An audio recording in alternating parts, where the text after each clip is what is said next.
سماعت فرمائی میں چل کر بولے سبحان اللہ کہ تجھ کو اور جنت سے کیا مطلب وہاں بھی دور ہو کہ تجھ کو اور جنت سے کیا مطلب وہاں بھی دور ہو تجھ کو اور جنت سے کیا مطلب وہاں بھی دور ہو کہ تجھ کو اور جنت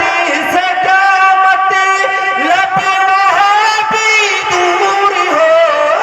تجھ کو اور جنت سے کیا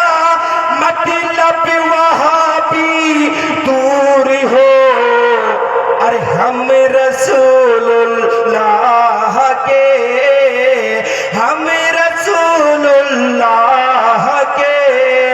جنت رسول اللہ کی ہاں ہم رسول اللہ کے جنت رسول اللہ کی آخری سے سماعت فرمائے میں چل کر بولیں سبحان اللہ کہ لا رب العرش جس کو جو ملا ان سے ملا کہ لا رب العرش جس کو جو ملا ان سے ملا کہ لا رب العرش جس کو جو ملا ان سے ملا جس کو جو ملا ان سے ملا اور پٹتی ہے کونین میں ہاں پٹتی ہے کونین میں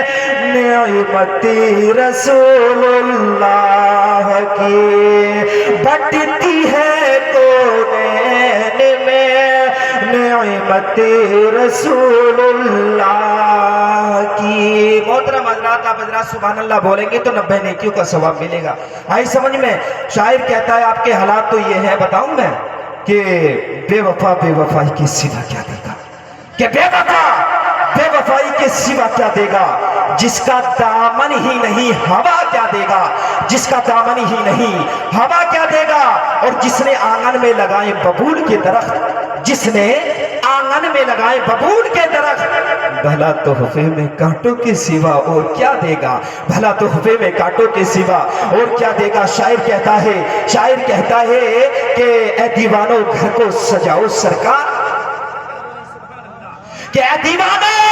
گھر کو سجاؤ سرکار آ رہے ہیں مل کر خوشی مناؤ سرکار آ رہے ہیں جہاں پر رسول کا ذکر کہ اے دیوانوں گھر کو سجاؤ سرکار آ رہے ہیں مل کر خوشی مناؤ سرکار آ رہے ہیں اور بولے فرشتے دائی حلیمہ کے کان میں بولے فرشتے دائی حلیمہ کے کان میں ارے مکہ شریف جاؤ سرکار آ رہے ہیں مکہ شریف جاؤ سرکار آ رہے ہیں اور یہ سنت ہے جبریل کی بدعت نہیں ہے یہ سنت ہے جبریل کی بدعت نہیں ہے ارے ہرا جھنڈا لگاؤ سرکار آ رہے ہیں ہرا جھنڈا لگاؤ سرکار آ رہے ہیں شاعر کہتا ہے ایک عاشق نے غارِ ہرا میں ایک عاشق سے کہا ایک عاشق نے غارِ ہرا میں ایک عاشق سے کہا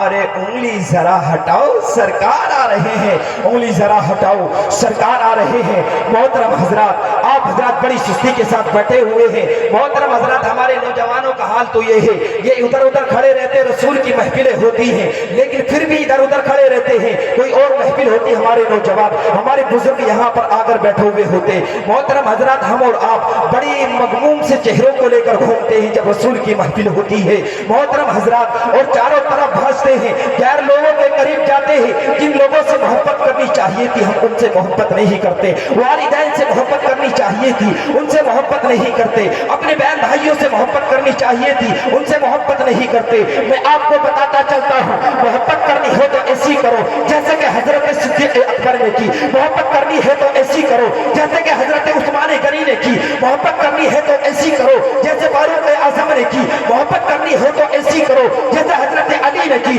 محبت کرنی ہے تو تو ایسی کرو جیسے حضرت حسین نے کی۔ محترم حضرات سنو، یہی محبت کا خوبصورت حسین و جام جس کو حضرت صدیق اکبر نے اٹھا کر پیا تو صداقت کے آفتاب بن کر چمکے۔ یہی محبت کا خوبصورت حسین و جام جس کو حضرت فاروق اعظم نے اٹھا کر پیا تو عدالت کے آفتاب بن کر چمکے۔ یہی محبت کا خوبصورت حسین و جام جس کو حضرت عثمان غنی نے اٹھا کر پیا، سخاوت کے آفتاب بن کر چمکے۔ یہی محبت کا خوبصورت حسین و جام جس کو حضرت علی نے اٹھا کر پیا، جو باب خاطر 40 مردوں سے نہ اٹھ سکا، تنہا علی نے اٹھا کر پھینک دیا۔ یہی محبت کا خوبصورت حسین و جام جس کو حضرت علی نے اٹھا کر پیا تو شجاعت کے آفتاب بن کر چمکے۔ یہی محبت کا خوبصورت حسین و جام جس کو حضرت حسین نے اٹھا کر پیا۔ قسم خدا کی مسلمانوں سنو، میرے دوستوں سنو، میرے بزرگوں سنو، یہی محبت کا خوبصورت حسین و جام جس کو حضرت حسین نے اٹھا کر پیا، اپنے لخت جگر اپنے بیٹے علی اکبر کو شہید کر دیا۔ یہی محبت کا خوبصورت حسین و جام اپنے ننھے علی اصغر کو شہید کر دیا، اپنے بھائی کے بیٹے حضرت قاسم کو شہید کر دیا، اپنے بھائی عباس علمبردار کو شہید کر دیا اور دنیا کو پیغام دے گئے، اے مسلمانوں، اسلام کے خاطر والدین کو چھوڑنے پڑے چھوڑ دینا، اسلام کے خاطر بہن بھائی کو چھوڑنے پڑے چھوڑ دینا، اسلام کے خاطر یہاں تک کہ جان بھی دینے پڑے تو دے دینا۔ یہ ہوتی ہے محبتیں، یہی محبت کا خوبصورت حسین و جام جس کو حضرت حسین نے اٹھا کر پیا تو شہادت کے آفتاب بن کر چمکے۔ یہ ہوتی ہے محبت، لیکن ہمارا رسول کی محفل ہوتی تو اس کے قریب نہیں آتے ہیں، ادھر ادھر بیٹھے رہتے ہیں۔ بڑی افسوس کی بات ہے، شاعر کہتا ہے کہ کبھی دیوار ہلتی ہے کبھی درکاب چاہوں گا کہ کبھی دیوار ہلتی ہے کبھی در کانپ جاتا ہے، علی کا نام سنتے ہی اب بھی خیبر کانپ جاتا ہے۔ کبھی دیوار ہلتی ہے کبھی در کانپ جاتا ہے، علی کا نام سنتے ہی اب بھی خیبر کانپ جاتا ہے۔ اور میرے خواجہ دیکھ کر واللہ، خواجہ کو تو جانتے ہوں گے، اجمیر والوں کو تو مچل کر بول دو سبحان اللہ، یا رسول اللہ۔ شاعر کہتا ہے کہ کبھی دیوار ہلتی ہے کبھی در کانپ جاتا ہے، کبھی دیوار ہلتی ہے کبھی در کانپ جاتا ہے، علی کا نام سنتے ہی اب بھی خیبر کانپ جاتا ہے۔ اور میرے خواجہ کا ننھا سا کٹورا دیکھ کر واللہ، میرے خواجہ کا ننھا سا کٹورا دیکھ کر واللہ، انا ساگر تو کیا سارا سمندر کانپ جاتا ہے، انا ساگر تو کیا سارا سمندر کانپ جاتا ہے۔ اور یہ ایک زندہ حقیقت ہے، یہی دیکھا گیا اکثر، یہ زندہ حقیقت ہے، یہ ایک زندہ حقیقت ہے، یہی دیکھا گیا اکثر۔ ارے میرے رضا کا نام سنتے ہی 24 نمبری کانپ جاتا ہے، میرے رضا کا نام سنتے ہی 24 نمبری کانپ جاتا ہے۔ لیکن شاعر پھر کہتا ہے کہ سب صحرا مجھے گھر لگتا ہے، مچل کر بول دے یا رسول اللہ، کہ سب صحرا مجھے گھر لگتا ہے، سب میری ماں کی دعاؤں کا اثر لگتا ہے۔ ماں سے محبت کرنے والے خاموش نہیں رہیں گے، مچل کر بولیں گے سبحان اللہ۔ چلی گئی ہے وہ نیکی کے لیے بولیں گے، مغفرت کے لیے بولیں گے سبحان اللہ۔ ایک مرتبہ سبحان اللہ بولیے، ایک مرتبہ بولیے یا رسول اللہ، کہ کبھی دیوار ہلتی ہے کبھی سب صحرا مجھے گھر لگتا ہے، سب میری ماں کی دعاؤں کا اثر لگتا ہے، سب صحرا مجھے گھر لگتا ہے، سب میری ماں کی دعاؤں کا اثر لگتا ہے۔ ایک مدت سے میری ماں نہیں سوئی کابش، ایک مدت سے میری ماں نہیں سوئی کابش، میں نے ایک بار کہا تھا ماں مجھے ڈر لگتا ہے، میں نے ایک بار کہا تھا ماں مجھے ڈر لگتا ہے۔ اور قیامت جیسا منظر اس کے دل پر ٹوٹ جاتا ہے، قیامت جیسا منظر اس کے دل پر ٹوٹ جاتا ہے۔ رشتہ جس کی بیٹی کا جڑ کر بھی ٹوٹ جاتا ہے، رشتہ جس کی بیٹی کا جڑ کر بھی ٹوٹ جاتا ہے۔ اور میری ماں کی دعاؤں سے پریشان ہے میرا دشمن، دعائیں ساتھ ہوتی ہے کوئی بھی کچھ نہیں بگاڑ سکتا، تو مچل کر بول دے سبحان اللہ۔ شاعر کہتا، غور سے سنیے گا، کہ میری ماں کی دعاؤں سے پریشان ہے میرا دشمن، میری ماں کی دعاؤں سے پریشان ہے میرا دشمن۔ ارے جب بھی وہ وار کرتا ہے نا، جب بھی وہ وار کرتا ہے خنجر ٹوٹ جاتا ہے، جب بھی وہ وار کرتا ہے خنجر ٹوٹ جاتا ہے۔ محترم حضرات، میرے پاس وقت نہیں ہے، ٹائم کی قلت دامنگیر ہے، اور میں تقریر کے لیے نہیں بلکہ لیکن میرے بعد آپ کو بہترین خطیب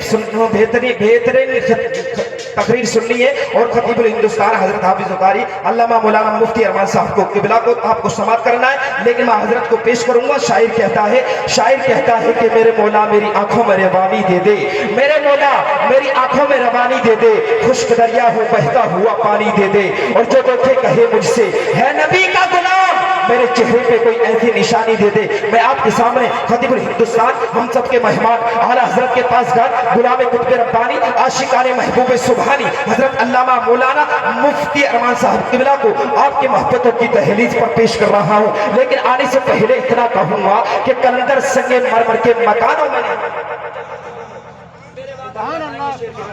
کہ قلندر سنگ مرمر کے مکانوں میں نہیں ملتا، کہ قلندر سنگ مرمر کے مکانوں میں نہیں ملتا، یہ اصلی گھی ہے بڑیوں کی دکانوں میں نہیں ملتا، یہ اصلی گھی ہے بڑیوں کی دکانوں میں نہیں ملتا، اور ہمیں شعر و سخن احمد رضا کے در سے ملتا ہے، ہمیں شعر و سخن احمد رضا کے در سے ملتا ہے۔ یہ اچھا شعر ہے کارخانوں میں نہیں ملتا، یہ اچھا شعر ہے کارخانوں میں نہیں ملتا۔ محترم حضرات، آنے والے مہمان کا استقبال نعرے تکبیر نعرے رسالت کے ساتھ کر لے، پورا مجمع نعرے کا جواب دیجئے۔ میں تو اتنا کہوں گا جس کے دونوں ہاتھ سلامت ہے دونوں کو اٹھا کر جواب دے، جس کا ایک ہاتھ سلامت ہے ایک کو اٹھا کر جواب دے، جس کے ہاتھ میں کمی ہے وہ دبا کر جواب دے۔ میں تو اتنا کہوں گا کہ جسم کی عمر ہو چکا ہے، ڈاکٹروں نے علاج کر دیا ہے، حکیموں نے منع کر دیا، کسی وجہ سے جیل میں جانے کی باری ہو، گھر میں پھاٹے کی نوبت آ گئی ہو، تو نبی کے جلسوں میں چلا فریاد کر یا رسول اللہ مجھے مصیبتوں نے گھیرا ہے۔ میں نے سنا ہے جہاں ماں باپ کی طاقت دم توڑ جاتی ہے،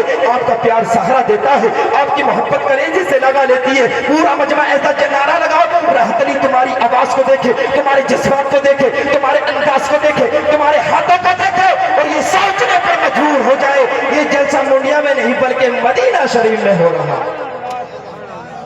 نعرے کا جواب دیجیے کہ نعرے تکبیر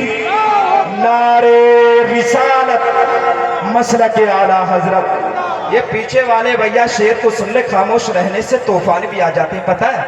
خاموش رہنے سے طوفان بھی آ جاتے ہیں، گھر میں اگر فاقہ ہو تو مہمان بھی آ جاتے ہیں۔ محبت کے ساتھ ہاتھوں کو اٹھائیے اور جواب دیجئے نعرے تکبیر نعرے رسالت مسلک اعلیٰ حضرت علماء اہل سنت نعرے تکبیر۔ آنے سے پہلے اتنا کہوں گا کہ میرے ساقی مجھے پیمانہ اٹھا کر دے دے، میرے ساقی